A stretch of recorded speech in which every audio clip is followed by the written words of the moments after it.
पिछले वीडियोस में हम लोगों ने स्पेक्ट्रम मॉडर्न इंडिया की जो सीरीज है उसकी शुरुआत की थी और पहले वीडियोस में मैंने ये बताया था कि वो क्या क्या कंडीशन थे जिसके वजह से अरबों और यूरोपियंस के बीच का रिश्ता जो था वो ख़राब हो गया था। ख़राब होने की वजह से उनके बीच के जो आर्थिक संबंध थे उसमें भी खटास देखने को मिलता था।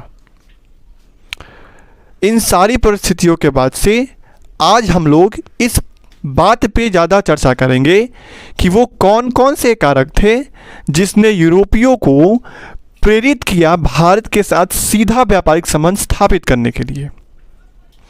और इसके तुरंत बाद हम लोगों ने अगले वीडियोस में हम लोग वास्को डी गामा के अराइवल के बाद जो जो इंसिडेंट्स हुए थे उसके बारे में पढ़ेंगे।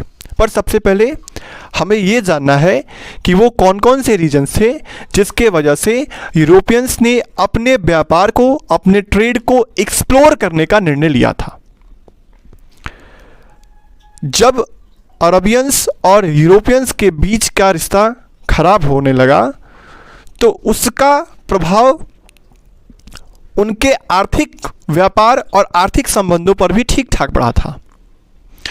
हम सबको यह बात पता है कि जो जो वस्तुएं भारत से यूरोप हो जाती थी वो अरब से होकर के जाती थी। कोई भी वस्तु, चाहे वो लैंड रूट हो चाहे वो सी रूट हो, क्योंकि लैंड रूट जो था हम सबको पता है कि पाकिस्तान, ईरान, इराक, अफ़गानिस्तान के बाद मेडिटेरेनियन सी है और मेडिटेरेनियन सी के बाद यूरोपियन कंट्रीज़ हैं। तो अगर वो लैंड रूट से जाते थे तो उन्हें अरबियन कंट्रीज़ को बहुत सारा टैक्स को पे करना पड़ता था, और अगर वो लैंड रूट सी रूट से होकर के जाते थे तो वो रेड सी से अगर होकर के जाते थे तो उस कंडीशन में उन लोगों को इस्लामिक, इस एरिया में जो इस्लामिक स्टेट्स थे उन्हें पे करना पड़ता था टैक्स को। और ये वाला जो रूट था वो उस समय उतना लंबा था कि वो इस चीज़ को अफोर्ड ही नहीं कर पा रहे थे। वो अफ्रीका से घूमकर यूरोप पहुंचेंगे तो उसका जो रेट कॉस्ट होगा वो इतना ज़्यादा हो जाता था कि जो वस्तु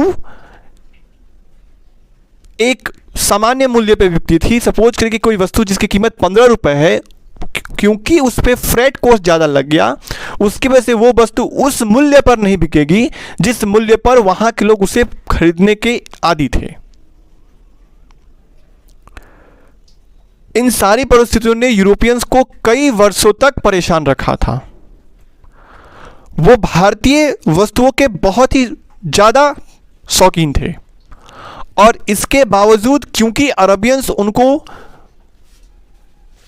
उस चीज़ को, भारतीय वस्तुओं को आसानी से उपलब्ध नहीं होने दे रहे थे, जिसने उन्हें बाधित किया कि अब यह सही समय है जब भारत के साथ प्रत्यक्ष व्यापारिक संबंध स्थापित किया जाए। पहला जो रीजन यहाँ पे दिया हुआ है वो दिया हुआ है यूरोपियन रेनेसा। रेनेसा का मतलब होता है पुनर्जागरण, और उस पुनर्जागरण से यूरोप में जो सामाजिक, आर्थिक, सांस्कृतिक और धर्म पे जो परिवर्तन हुए थे उसने शिक्षा के क्षेत्र में भी ठीक ठाक परिवर्तन किया था और वो एक सकारात्मक परिवर्तन था। हम सबको यह बात पता है कि शिक्षा के क्षेत्र में हुए सकारात्मक बदलाव उस देश के अधिकांश कारक पे एक सकारात्मक प्रभाव डालते हैं, और उसके वजह से यूरोपियन देशों ने शिप बिल्डिंग एंड नेविगेशन में बहुत ही बेहतरीन काम किया और उसमें ठीक ठाक उन्नति हासिल की। जब ये कंडीशन हुआ, जब ऐसी घटना हुई, तो सपोज करिए कि आपके घर में गाड़ी खरीदी गई तो आप क्या करेंगे? आप चाहेंगे कि उसका यूज किया जाए।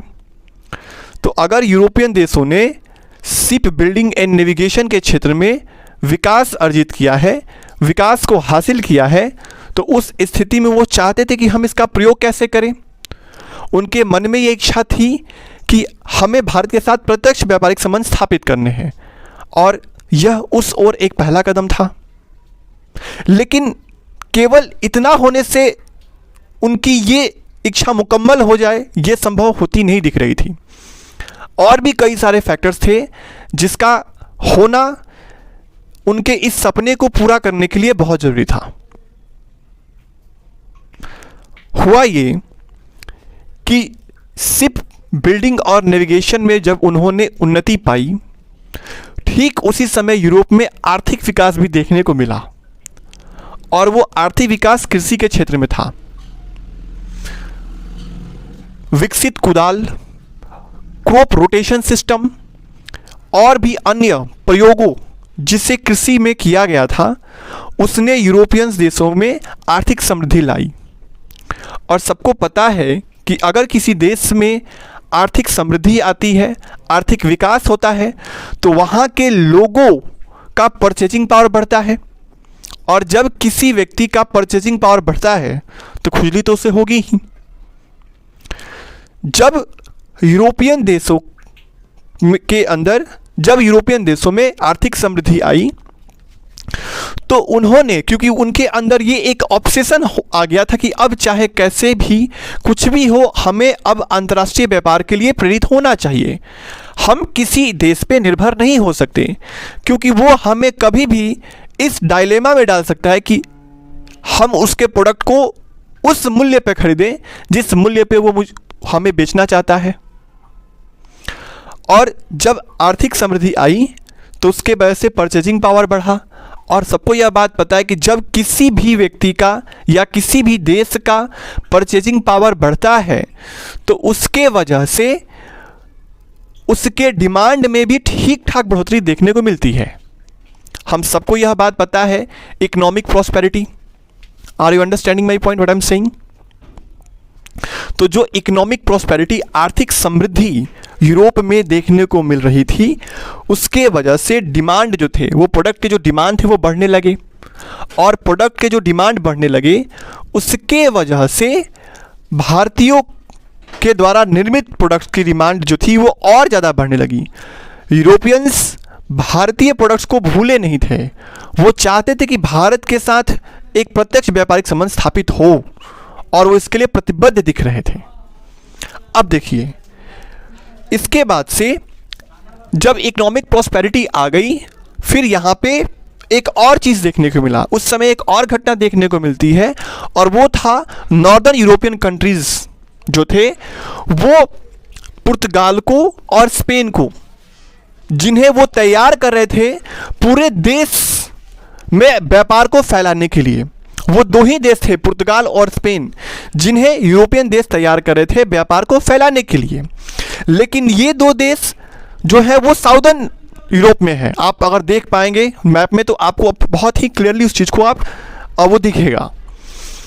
नॉर्दर्न यूरोप जो है वो बहुत ही ज़्यादा प्रॉस्परस देश होते हैं, और वो यूरोपियन देश जो पुर्तगाल और स्पेन थे, उन लोगों को पैसे और टेक्नोलॉजी के माध्यम से सहयोग कर रहे थे, जिसमें इटली भी शामिल था, जी हाँ, जो यहाँ पे मेंशन्ड है।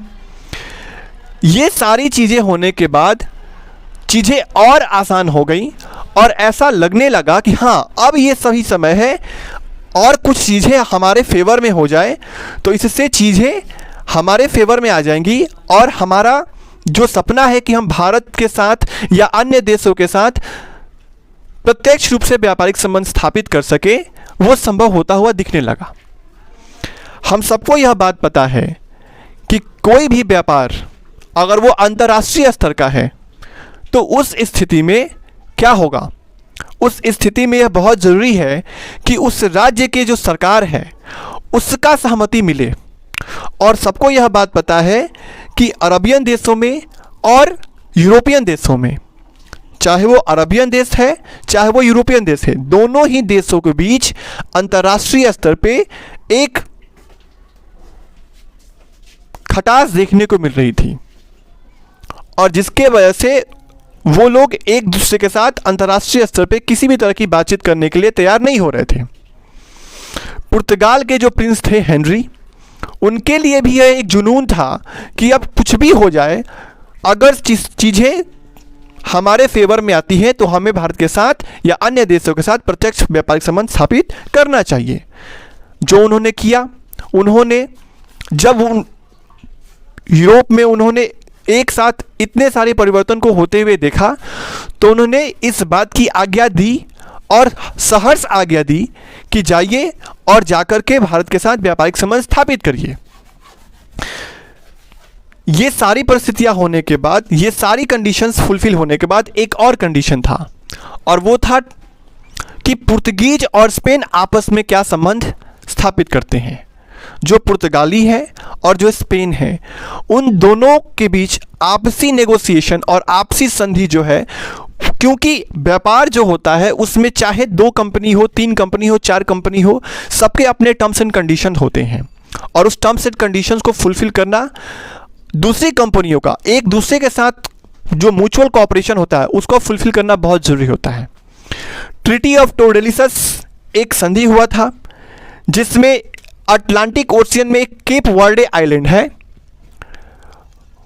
उसके ईस्ट में एक छोटा सा आइलैंड है जिस पे जो एक नॉन यूरोपियन आइलैंड है, जिसके एक पूर्व का हिस्सा और पश्चिम का हिस्सा इन दोनों ने आपस में बांट लिया, और वहां से उन्होंने भारत की तरफ कूच करने का, कुछ नहीं कहेंगे, व्यापारिक संबंध स्थापित करने का एक आगाज शुरू किया।